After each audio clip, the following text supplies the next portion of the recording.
Welcome, everybody, to another edition of Think with a Drink. This is the weekly web show brought to you by the ARIES Foundation for Financial Education. And this week's episode, we are doing Roth accounts and Roth conversions. So sort of understanding the ins and outs and the workings about how a Roth IRA is different from a traditional IRA. And I just lost my mic. How about that?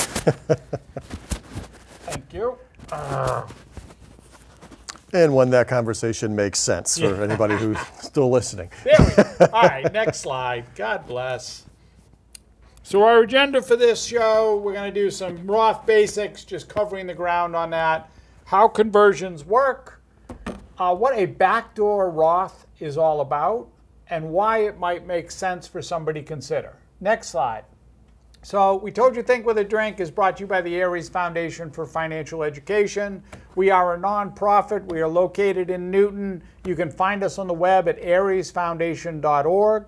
The mission behind ARIES is trying to help everyone have a better relationship with their money, because whether you realize it or not, you are in a personal relationship with your money, just like every other relationship that you have, that there are certain behaviors and triggers that occur that can cause us to act, well, sometimes a little irrationally. My name is Tom Alessi. I am the president of the ARIES Foundation. I've been in financial services for 24 years now. I'm an investment advisor. That means I act as a fiduciary whenever I'm giving guidance or advice to my clients. I'd like to introduce my vice president, Craig, if you want to introduce yourself. Sure. So I'm Craig Richardson. I'm the vice president of the ARIES Foundation. I've been in financial services a little over 20 years now, and I specialize in working with families and individuals to help them to find their financial goals and have a better relationship with their money. So next slide. So we call this Think with a Drink because what we're trying to do is take finances, money matters, things that tend to be a little challenging, a little daunting, a little intimidating for people, and make it more casual, more relaxed, and hopefully, on our part, a little bit more fun. And we can't think of a better way to do that than as if we have something cold to sip on as we're doing it. And this week's episode, we're drinking, it's Autumn Winds. This is from Gray Sail Brewing down in Rhode Island. It's an Oktoberfest. It's called a fest beer, but essentially an Oktoberfest. Oktoberfest for food pairings, you want to think, you know, sausages and grilled meats. Yum. Yes. Getting hungry now. Hungry, right. Right. Pretzels, right? That type of thing, right? So, skål. Skål. Now I need some pretzels. All right. So Roth, real quick on the basics with Roths, right? So the concept here with the Roth IRA is that you put the money in, it's after-tax money, it grows tax-deferred, and then when it's taken out, it is tax-free.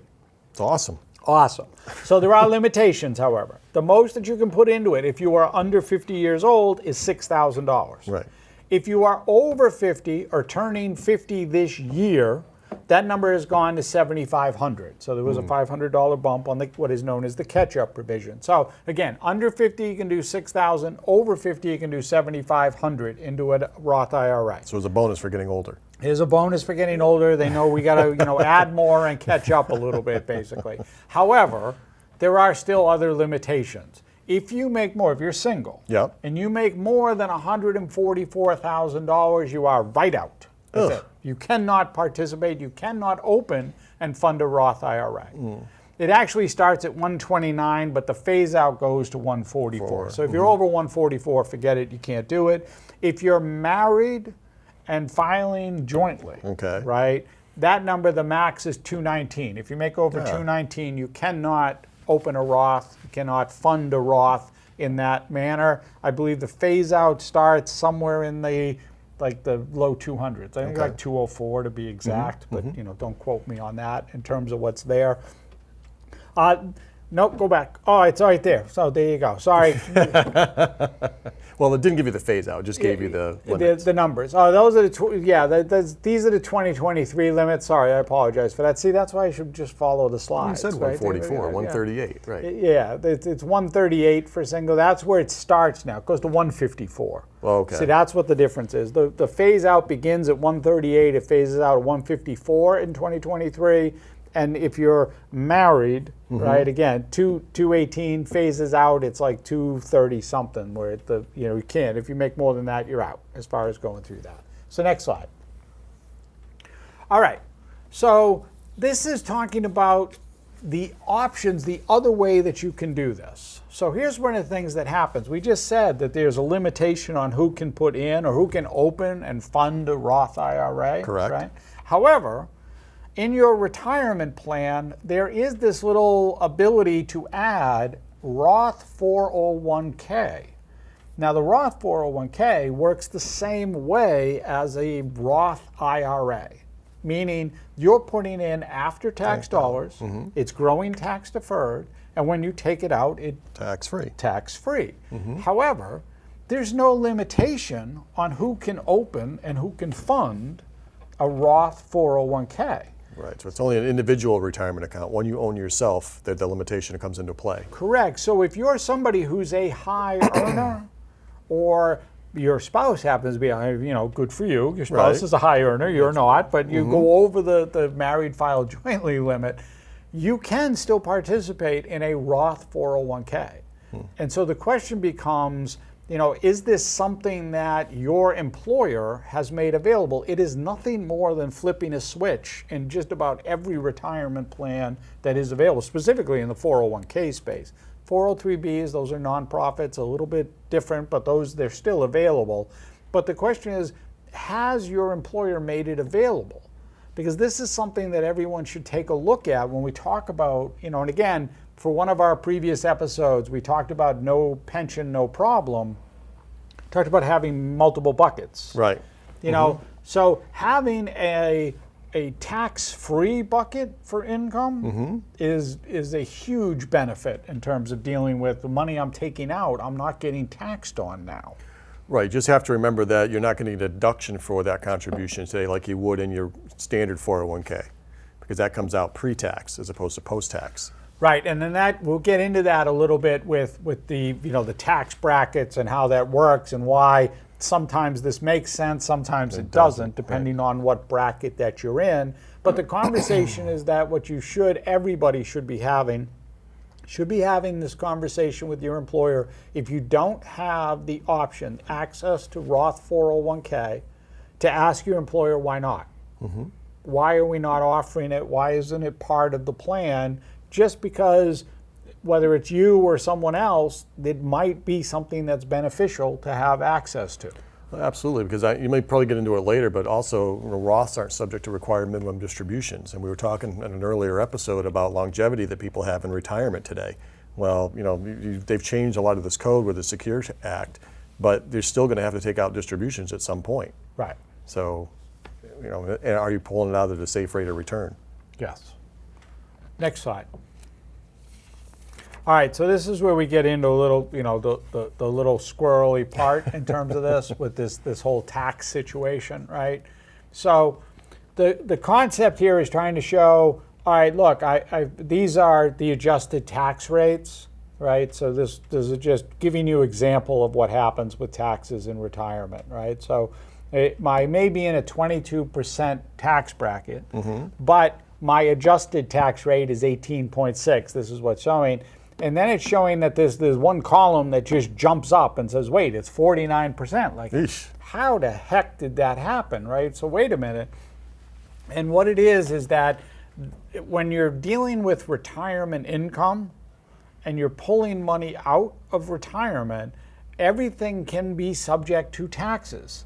Specifically, any of the money that's in those retirement accounts, 401ks, IRAs, that's all ordinary income tax, right? So that's why I'm in my 22% tax bracket. Right. But you may drive a single amount, like an additional $1,000, may trip you and start triggering you to get your Social Security benefit taxed.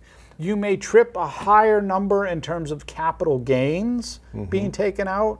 And so where I took an extra $1,000, I thought I was just going to pay, $220 on it. Instead, what happens is because it taxed my Social Security, because capital gains got triggered up, next thing you know, it cost me 50% of my money. Ugh. Okay, so you got to be very careful with those brackets. Exactly, and this is why Roth becomes part of that conversation. Instead of pulling the $1,000 out of my taxable account, my 401k, my IRA, If I had a Roth available to me, I could take the $1,000 out of my Roth bucket, and then I don't have that. I didn't change any of my taxes. I didn't affect my Social Security. I didn't affect my Medicare. I didn't affect my capital gains bucket. Well, I saved in a lot of ways. I saved on the tax dollars. My money kept growing, and I was able to pull out tax-free money. Yeah. Next slide.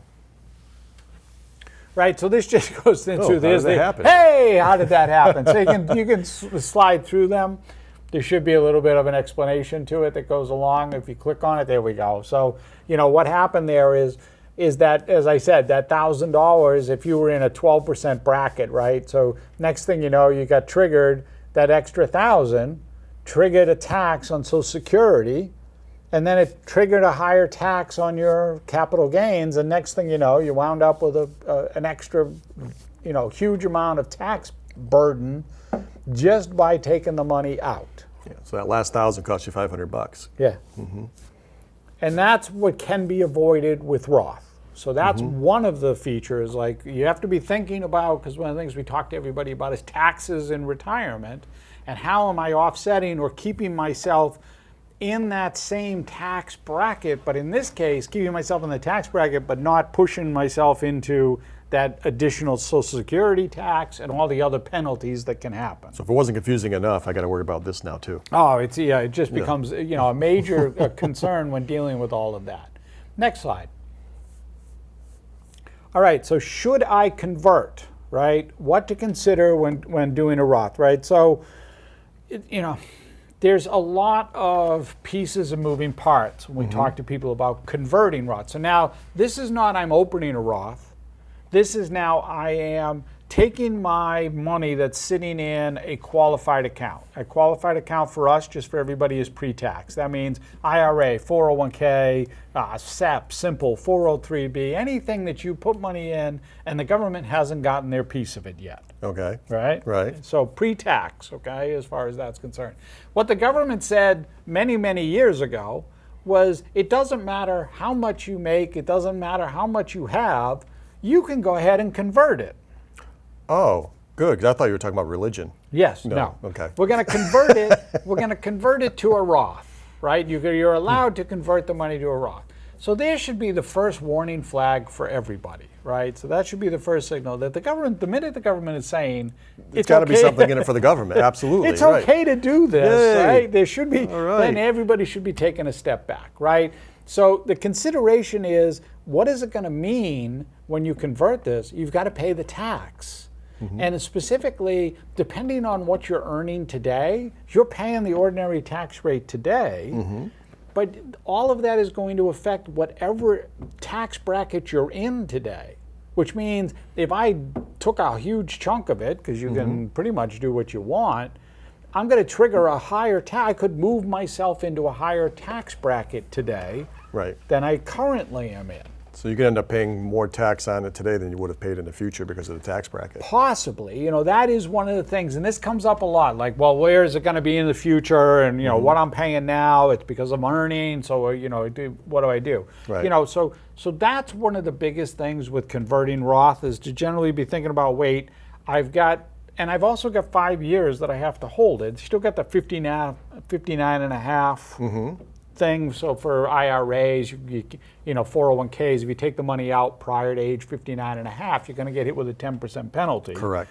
Yep. Same in thing addition to the tax. Correct. Right. Same thing works with a Roth, but if you hold it for 5 years, it's what you season the money essentially, and that means that sort of gets pushed off in terms of dealing with it. So there's a little bit that you need to deal with that. Next slide. So, it gets into the whole the conversation there by, when am I using the money and what am I using it for? So if I converted it and I took, let's just use round numbers. We're sitting here at the bar with beers in front of us. So Okay. let's use $100,000, right? I couldn't even get through the brackets earlier, so. So let's use $100,000. I took $100,000. Let's just use the round numbers, 25% between federal and state, what I'm paying in taxes. So that means $100,000. I paid $25,000 in taxes. I've got $75,000. Okay. Right. If I did that, and I took my 100,000 and I converted it, I would have 75,000 now sitting in my Roth IRA, tax-free. Right. It's going tax deferred and it's going to be tax-free when I take it out. You'd feel pretty good about it. Sure. However, when we get to retirement, more than likely, we are not just going to take it all out in one lump sum. Probably not. Probably not. More than likely, we're going to let it continue to do what it should be doing, which is investing and growing and building on itself, and I'm only going to use it to sort of fill in as I need it.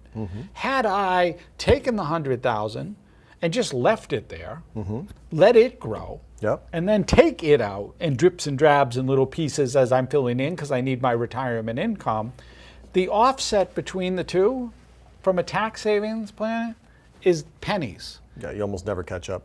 Well, it's because you dropped it by 25,000. Right. So you got to make up the 25% first. Right, and then you say, well, out in the future, right, the tax is going to be much higher.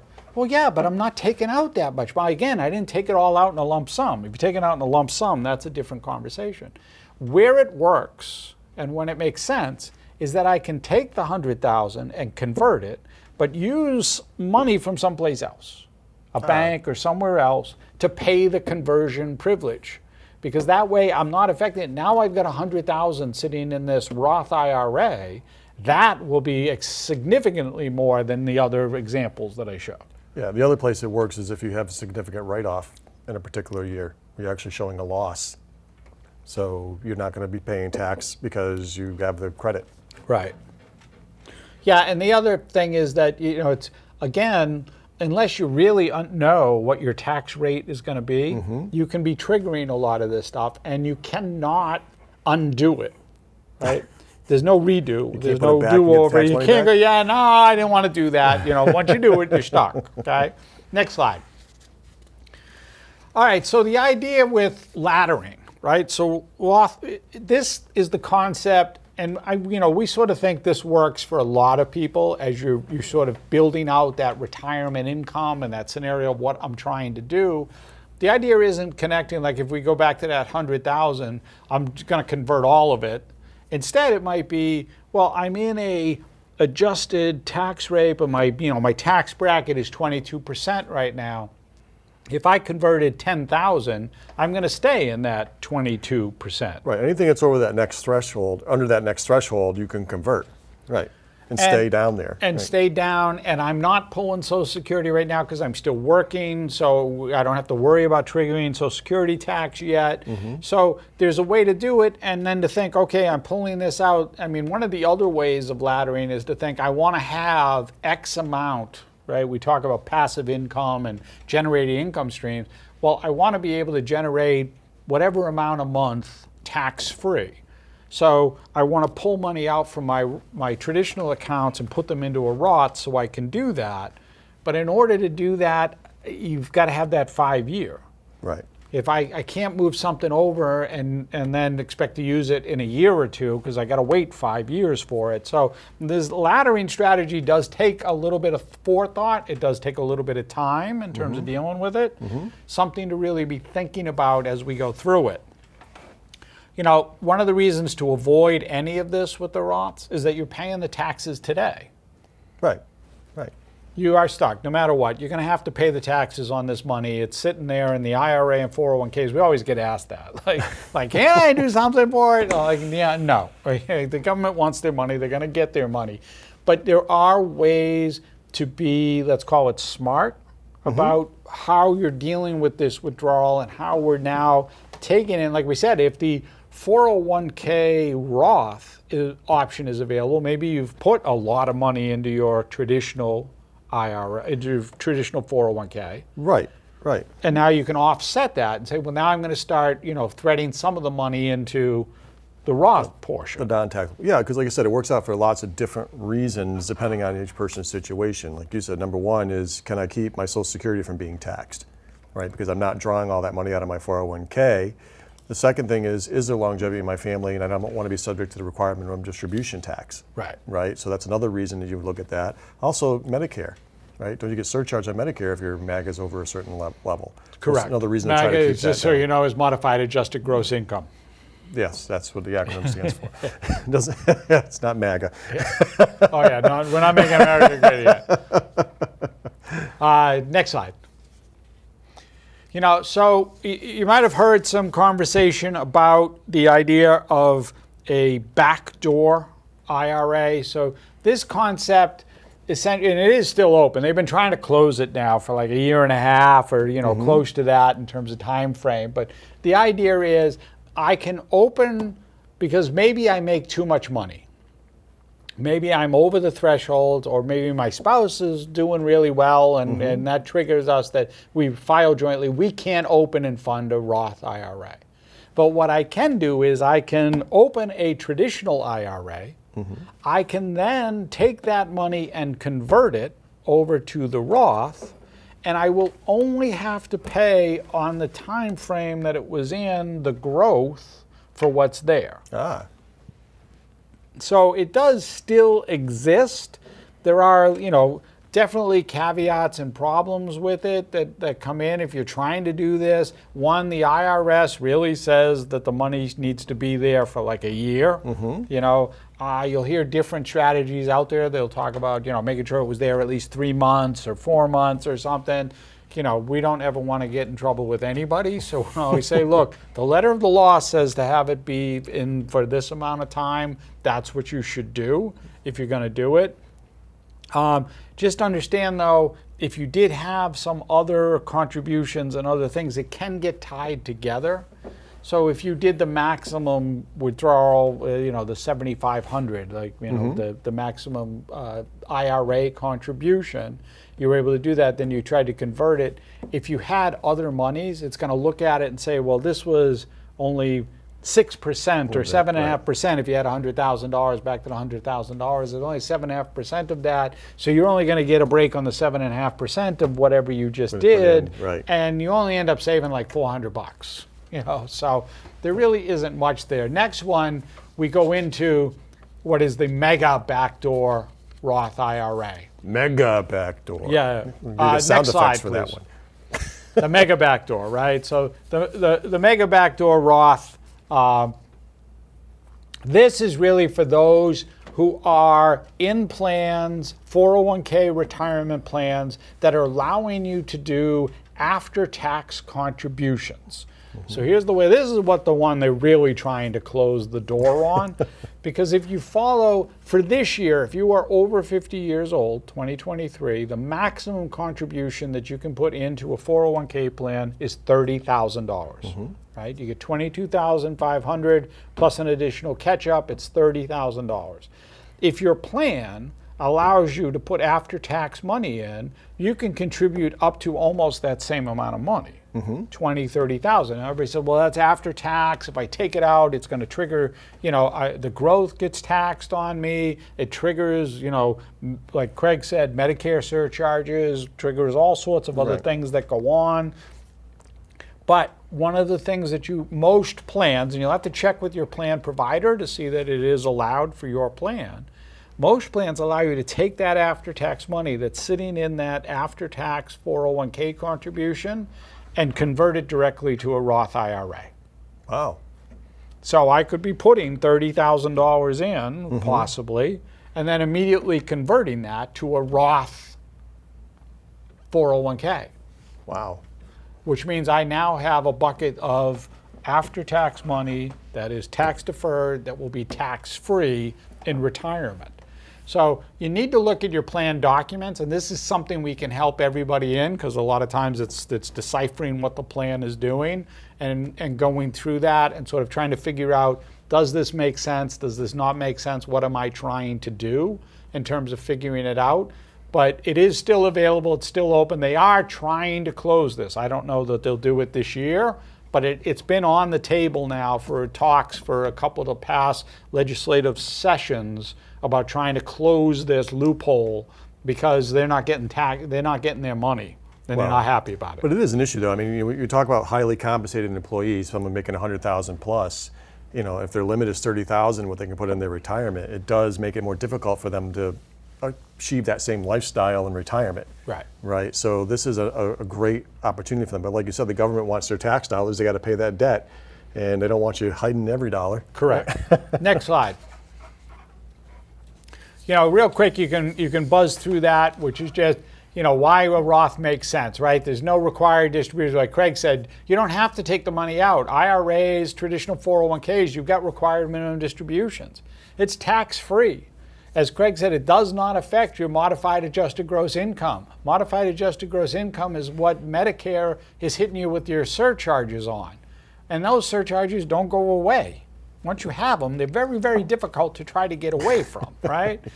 And it's just like any other IRA. So there's a named beneficiary. The money's going to go. You don't have to worry about probate. Don't have to worry about estate. All of that is beneficial as far as a Roth. Next slide. All right, so if anybody has any conversation, need any questions, if you're not really sure, gee, I don't know how to even start on this whole conversation. I say we confused me today. I don't know if we confused anybody else. About trying to put this in order, about trying to figure it out, about trying to say, well, wait, does this make sense for me? What am I set up at? And like we talk about a lot, which is buckets, which is how am I generating my income in retirement? Should I have this Roth bucket? Should I have something that's tax-free income to me? Does it make sense? What you can do, you can see that QR code that's on the screen. Just hit the pause button, stop it right now, take out the phone, hit that QR code. It's going to open up our calendar, schedule a time. There's no cost, there's no obligation. We're happy to answer questions that anybody has just to see, what makes sense for you, how we might be able to support or help you, or even just say, hey, am I on the right path? Am I on the right road? Yeah, one thing you got to remember, the other no is there's no redo in retirement. Yes. Right? So get the information you need now, be efficient with what you're doing, and really reach out and get good advice. Make sure you're doing the right thing for yourself. All right, so if you do have any questions, you can always find us on the web. It's ariesfoundation.org. The email is info@ariesfoundation.org. And, like Craig said, you're going to have to you're going to have to write down that link that's on there because the QR code isn't on this screen. But you can write down that's the link that will actually open up our calendar. You can schedule a time with us. We're happy to have a meeting with anybody, answer any questions. That's why we're here. That's why the foundation is in place. And on that note, we're going to say thanks. Good night.